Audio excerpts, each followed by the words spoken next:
Hello friends, welcome back to your own channel.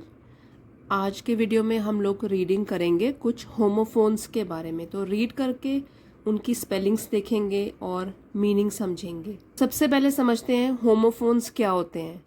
जैसे देखिए यहाँ पे स्पेलिंग लिखी हुई है होमोफोन्स। तो होमो मीन्स सेम और फोन्स का मतलब होता है साउंड।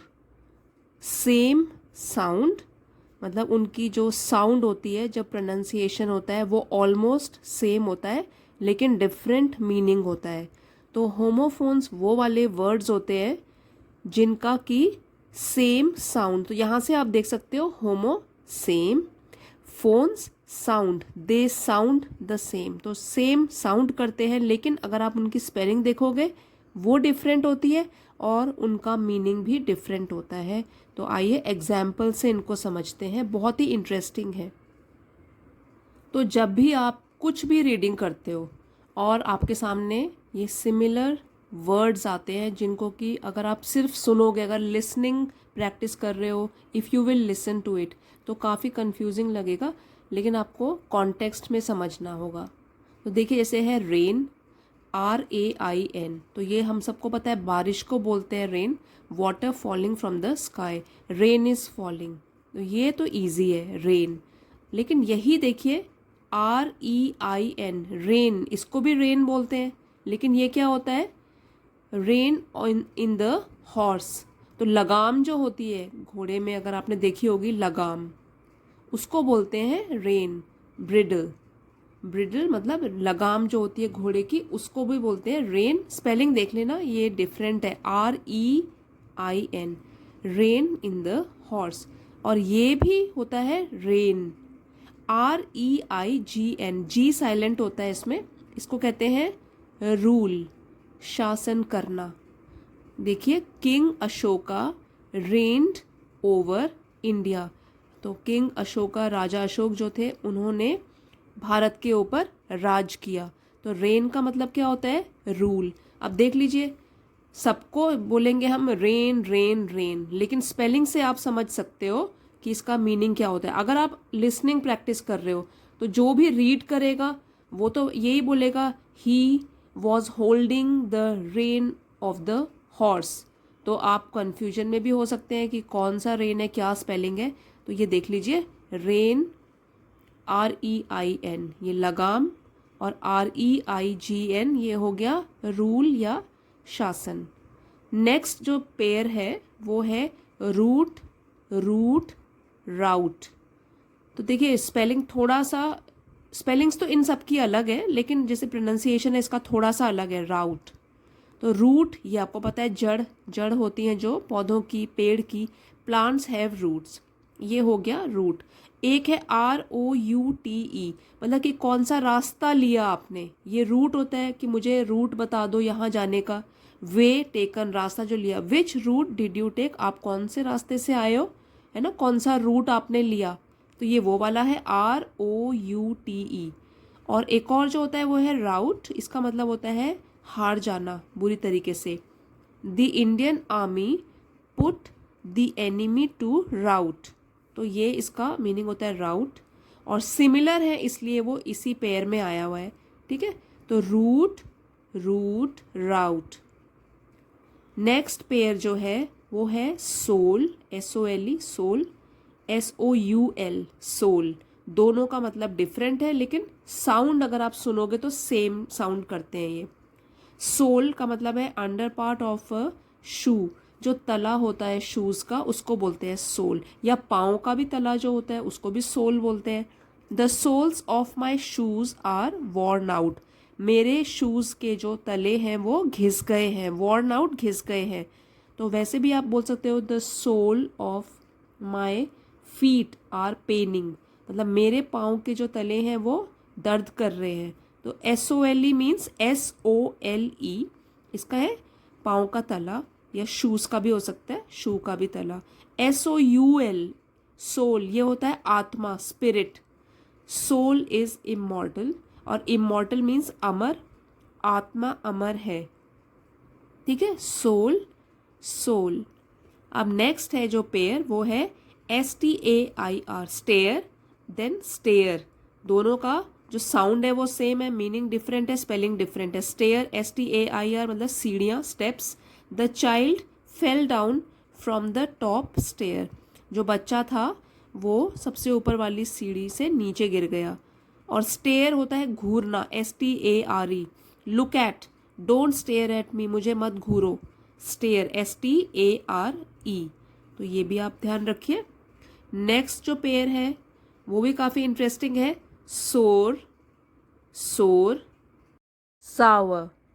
सो लास्ट वाला है सावर। सोर हो गया causing pain, my eyes are sore. तो सोर मतलब जिससे दर्द होता है, जैसे I have got a sore throat, ये भी बोलते हैं जब मेरे गले में दर्द हो रहा है ना। ये हो गया माई आईज आर सोर, मतलब कॉजिंग पेन जिससे दर्द हो रहा हो। एक है SOAR, फ्लाई हाई, बहुत ऊंचा ऊपर उठ जाना, फ्लाई हाई ऊंचा उड़ना। The kite is soaring in the sky, कि जो पतंग है वो बहुत ऊंची उड़ रही है। और ऐसे में birds are soaring in the sky, जो बर्ड्स है, चिड़िया है, वो आसमान में ऊंचा उड़ रही है। तो SOAR हो गया फ्लाई हाई, ऊंचा उड़ना। नेक्स्ट है sour, sour it means opposite of sweet, मतलब मीठे का opposite sour. The grapes are sour, मतलब जो अंगूर हैं वो खट्टे हैं।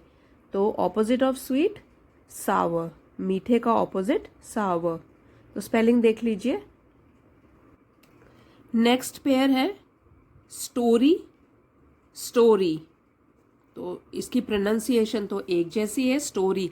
तो ये वाली स्टोरी STORY मीन्स कहानी, अ टेल।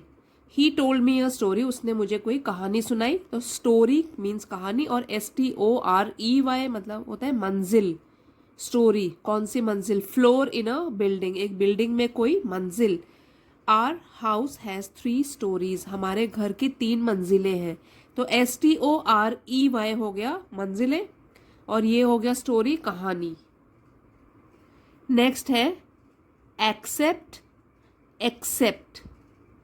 ठीक है, तो एक्सेप्ट का मतलब होता है ACCEPT, अग्री टू, मतलब कोई चीज से मान जाना कोई चीज। ही एक्सेप्टेड हर ऑफर, उसने उसकी ऑफर एक्सेप्ट कर ली, मान ली। एक्सेप्ट अग्री करना, मान जाना। और एक हो गया एक्सेप्ट बट, मतलब इसके अलावा। All except Ali were present, Ali के अलावा सब लोग वहां पे मौजूद थे, प्रेजेंट थे। तो ये स्पेलिंग देख लीजिए, एक्सेप्ट EXCEPT मतलब इसके अलावा, और एक्सेप्ट हो गया अग्री करना, मान जाना किसी चीज के लिए। Allowed, allowed. ठीक है, ये अलाउड जो है उसका है लाउडली, ऊंचा। स्पीक अलाउड प्लीज, ऊंचा बोलिए। अलाउड लाउडली, ऊंचा, मतलब कि आवाज से रिलेटेड हो गया ये अलाउड। और ये है अलाउड, परमिट, परमिशन देना, अलाउ करना। I allowed him to go home, मैंने उसे घर जाने की परमिशन दे दी, अलाउ कर दिया, सहमति दे दी। फिर है ऑल्टर, ऑल्टर, दोनों को ही ऑल्टर बोलेंगे, स्पेलिंग डिफरेंट है। देखिए, ऑल्टर का मतलब होता है चेंज करना। I can not alter my program, मैं अपने प्रोग्राम को चेंज नहीं कर सकता, बदल नहीं सकता। तो वो हो गया ऑल्टर। कई बात हम लोग कपड़ों के लिए भी बोल देते हैं कि प्लीज़ इन क्लोथ्स में तो आपको ऑल्टरेशन करानी पड़ेगी ना, ऑल्टर कराने पड़ेंगे, मतलब थोड़े चेंज कराने पड़ेंगे, बदलाव कराना पड़ेगा। तो ये होता है ऑल्टर, चेंज करना। एक हो गया ALTAR, altar. So it means a place for worship, मतलब पूजा करने की एक जगह। The priest knelt before the altar, जैसे आपने चर्चिज में देखा होगा कि एक स्लैब जैसा होता है, उसके ऊपर कैंडल्स जलाई हुई होती है, उसको बोलते हैं ऑल्टर। तो वही हो गया अ प्लेस फॉर वर्शिप, जहाँ पे हम पूजा करते हैं, वो है ALTAR। द प्रीस्ट, जो प्रीस्ट थे चर्च के, वो नील से बना है, नेल्ट मतलब कि नील झुकना, और नेल्ट हो गया झुके, बिफोर द ऑल्टर, ऑल्टर के आगे वो झुके। तो ये हो गया ऑल्टर, और दूसरा है ऑल्टर। नेक्स्ट है बोर, बोर। तो एक तो बोर हो गया, ही इज़ अ बोर, जो बिल्कुल ही बोर कर देता है, डल होता है, डल पर्सन। ठीक है, ही इज़ अ बोर, तो वो हो गया BORE। एक है BOAR जो एक एनिमल को बोलते हैं, a boar is a wild animal, ये एक वाइल्ड एनिमल होता है, जंगली जानवर होता है। अब एक और है, ये देखिए, बेयर, बेयर, बेयर। अब इसमें दो बेयर की तो एक ही स्पेलिंग है, लेकिन अलग अलग मीनिंग होते हैं जैसे एक वर्ड के, तो वो समझेंगे। एक तो हो गया बेयर जो कि एनिमल है, भालू। अ बेयर हैज़ थिक फर, उसके एक भालू के थिक फर मतलब कि मोटे बाल होते हैं। एक हो गया बेयर टॉलरेट करना, झेलना। I can't bear this insult, मैं इस इंसल्ट को झेल नहीं सकता, जो मेरी इंसल्ट की गई है उसको मैं झेल नहीं सकता। और एक हो गया बेयर, जैसे बेयर फीट मतलब नेकेड, जैसे बेयर फीट मतलब बिना चप्पलों के, बिना शूज़ के। Do not go out with your head bare, मतलब किसी चीज़ के बिना, नेकेड जो जिसमें कुछ पहना वाना हो। तो बेयर, जैसे bare head, bare skin, bare feet, तो बेयर मीन्स जिसमें कुछ पहना ना हो। Do not go out with your head bare, अपना सिर पर बिना कुछ पहने हुए बाहर मत जाओ। तो ये हो गया बेयर एनिमल, बेयर टॉलरेट। तो किस कॉन्टेक्स्ट में यूज हुआ है वो आपको समझना है। और एक हो गया bare naked, do not go out with your head bare, तो ये आपको किस कॉन्टेक्स्ट में है और स्पेलिंग क्या है उससे समझना है, और तब उसको उसका लिखना है उसके बारे में। ये सब कन्फ्यूजन होता है जनरली लिसनिंग प्रैक्टिस में। जब आप लिसनिंग करके कुछ आंसर दोगे, सुनोगे, तो आपको ये समझना पड़ेगा किस कॉन्टेक्स्ट में यूज़ किया जा रहा है, और तब उसका आंसर लिखेंगे। तो ये कुछ होमोफोन्स हमने आज किए हैं। आई होप आपको ये डिफरेंट टाइप का वीडियो आज का पसंद आया होगा। ये भी लिसनिंग स्किल्स और प्रैक्टिसिंग राइटिंग स्किल्स, उस जब आप कुछ भी रीड करते हो तो आपको पता होना चाहिए क्या डिफरेंस होता है, एक्सेप्ट, एक्सेप्ट, जो भी आप पढ़ते हैं होमोफोन्स। तो आई होप आपको आज का ये डिफरेंट वीडियो पसंद आया होगा। Thank you for watching, see you next time.